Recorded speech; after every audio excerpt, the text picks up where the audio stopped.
Hello and welcome to the knowledge source. Now vehicles running on ethanol fuel will get a separate identification mark, and for that Ministry of Road Transportation and Highway has submitted a new draft for this. तो आज के session में हम जानने की कोशिश करेंगे अब जो भी नए व्हीकल्स इंट्रोड्यूस होंगे जो कि इथेनॉल फ्यूल पे चलेंगे उनके लिए सेपरेट आइडेंटिफिकेशन मार्क इशू किए जाएंगे और उनके लिए सेपरेट प्लेट्स भी होंगे। तो इस सेशन में हम जानने की कोशिश करेंगे इन सब पूरे न्यूज़ के बारे में और इसके बाद हम डिस्कस करेंगे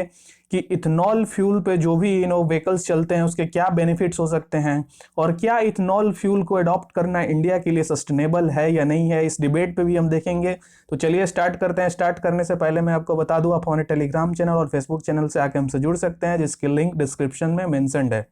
सो देखिए अभी कार्स जो भी नए इंट्रोड्यूस होंगे और जो कि इथेनॉल फ्यूल पे चलेंगे जिसकी ब्लेंडिंग अगर मैं बोलूं इथेनॉल उसके साथ अगर उस फ्यूल में मिक्स होगा अराउंड 20% तक, तो उस केस में क्या होगा कि उनकी जो आइडेंटिफिकेशन मार्क्स होंगी लाइक अदर सीएनजी मार्क्स और हाइड्रोजन व्हीकल्स जो हमारे इंडिया में चलते हैं उसी तरीके के बेसिस पे इन सब की व्हीकल्स के डिफरेंट आइडेंटिफिकेशन मार्क्स प्रोवाइड किए जाएंगे। और इसके लिए जो ministry of road transportation and highway एक ड्राफ्ट अनाउंसमेंट डॉक्यूमेंट जो रिलीज करने वाला है जिसमें यह बोला गया है कि अगर व्हीकल्स जो अराउंड 10% या 12% या 15% तक व्हीकल्स जो ब्लेंडिंग है इथेनॉल फ्यूल से, अगर इस केस में इतने परसेंटेज तक हैं तो उस केस में नए सेपरेट आइडेंटिफिकेशन मार्क की जरूरत नहीं होगी। लेकिन अगर ये जो आइडेंटिफिकेशन मार्क इस केस में जरूरत होगी जब ये फ्यूल जो है वो अराउंड 20% या 85% या 95% तक जो ब्लेंडिंग है वो उसमें ज्यादा होगी। सो इस केस में अगर क्या होगा कि जो व्हीकल्स के आइडेंटिफिकेशन मार्क दिए जाएंगे जैसे कि E20 का मतलब कि 20% तक इसमें ब्लेंडिंग है या व्हीकल ये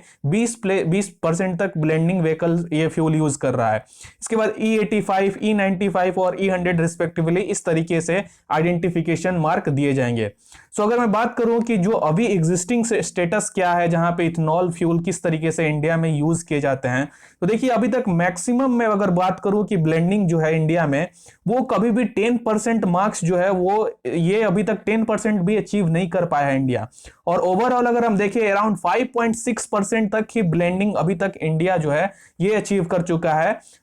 अगर मैं बात करूं कि ब्लेंडिंग जो है 10% से ज्यादा अभी तक हम इंक्रीज नहीं कर पाए, लेकिन 5.6% एग्जैक्ट जो है सिनेरियो अभी इंडिया में अवेलेबल है।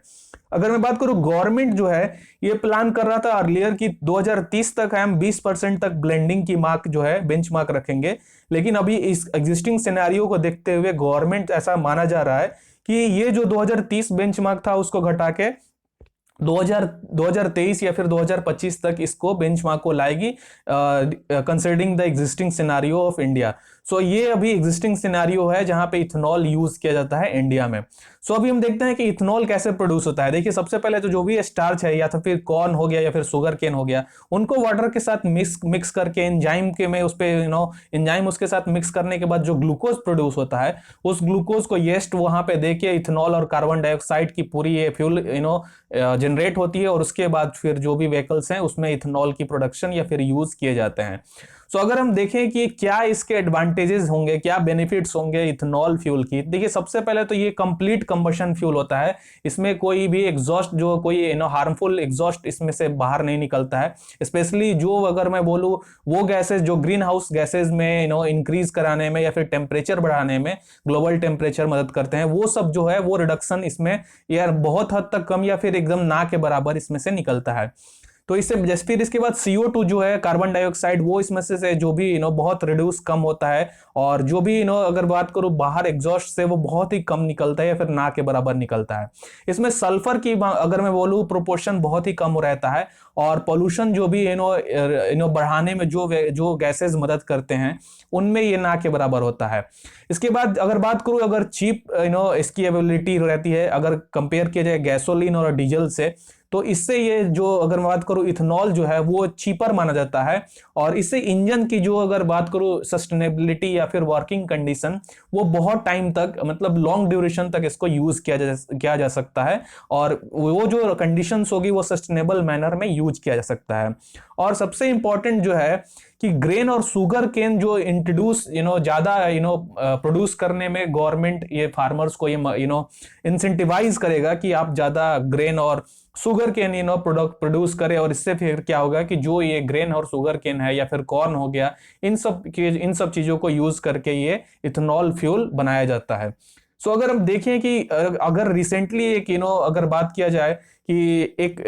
सर्वे कंडक्ट हुआ था जिसमें यह पाया गया था कि जो इथेनॉल प्रोडक्शन ये फ्यूल जो व्हीकल चलते हैं वो CO2 इमिशन से अराउंड 36% तक रिड्यूस किए जा कर दे रहे हैं एक पर्टिकुलर एरिया में, और ग्रीन हाउस गैसेज जो है अराउंड 59% तक डिक्रीज हो जा रहे हैं। तो ये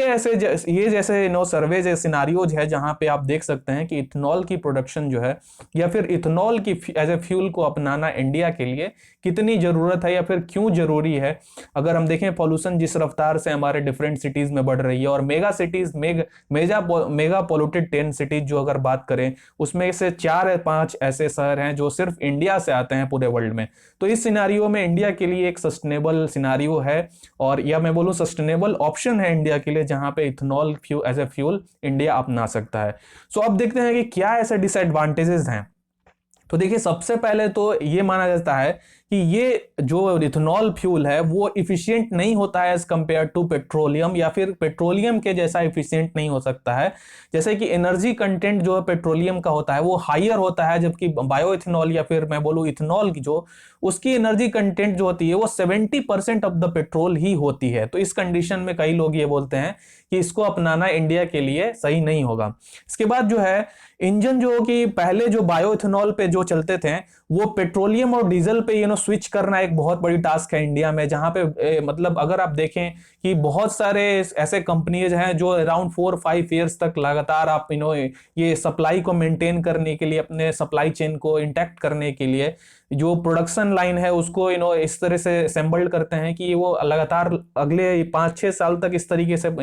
इस तरीके के व्हीकल्स प्रोड्यूस होंगी। अब अचानक स्विच करना एक बहुत बड़ी टास्क है इंडिया के लिए, और जो बायोइथेनॉल जो है वो इंजन को हायर कंप्रेशन रेशियो पे रखता है पेट्रोल और डीजल में। तो इस कंडीशन में जो है इंडिया को इसमें प्रॉब्लम आ सकती है। और इसमें अगर बात करें फास्फोरस और नाइट्रोजन की जो प्रोडक्शन होती हैं, अगर मैं बात करूं इसमें bio ethanol production ethanol as a fuel में, तो यहाँ पे ये क्वेश्चन मार्क्स है जो कि अगर फास्फोरस और नाइट्रोजन जो है वो अगर इन्वायरमेंट में रिलीज कर रहा है तो इसलिए भी ये क्वेश्चन मार्क उठाया जा रहा है। और सबसे इंपॉर्टेंट बात है कि जो इथेनॉल फ्यूल है वो कोल्ड कंट्रीज में इसको अडॉप्ट करना एक बहुत ही बड़ी चैलेंजिंग टास्क है, क्योंकि जो कोल्ड कंट्रीज में ये जो व्हीकल जो स्टार्ट करने की बात होती है मॉर्निंग में, तो वो बहुत ही एक डिफिकल्ट टास्क होता है, स्पेशली अगर बात करूं ये इथेनॉल फ्यूल से। सो इस कंडीशन से बहुत सारे जो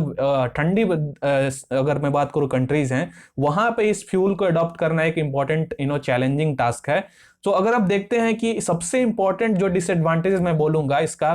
कि एक डिबेट होता है कि फ्यूल वर्सेस फूड की डिबेट, जहां पे हम देखते हैं कि अगर 8 बुश सेल्स ऑफ कॉर्न अगर लिया जाए, ये 8 ऐसा, तो इस कंडीशन में होता है कि 2.6 गैलन्स ऑफ इथेनॉल फ्यूल उसको प्रोड्यूस किया जा सकता है। या फिर अगर ये अगर 8 अगर मैं बोलूं ऐसे कॉर्न्स लिए जाएंगे तो ये इनफ फूड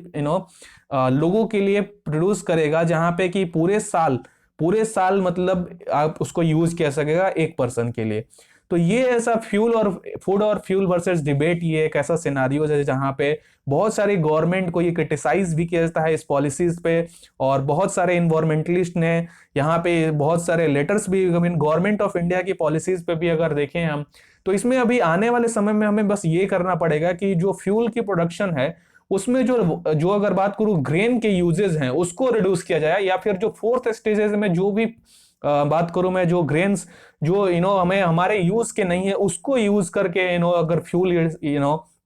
प्रिपेयर्ड किया जाए तो वो सस्टेनेबल होगी इंडिया के कॉन्टेक्स्ट में। जहां पे अगर हम देखें अगर बहुत सारे लोग ऐसे हैं जो अभी इवन वन टाइम वो अपना खाना नहीं ले सकते हैं, तो इस सिनेरियो में इंडिया के लिए क्या ये सही रहेगा या नहीं रहेगा, तो इस पे तो अभी डिबेट अभी होंगे, या और इसके बाद ही शायद इसको अडॉप्ट किया जाए। So that's it for today. मैं आशा करता हूँ इस सेशन में आपको कुछ नया सीखने को मिला होगा। So thank you as always for joining.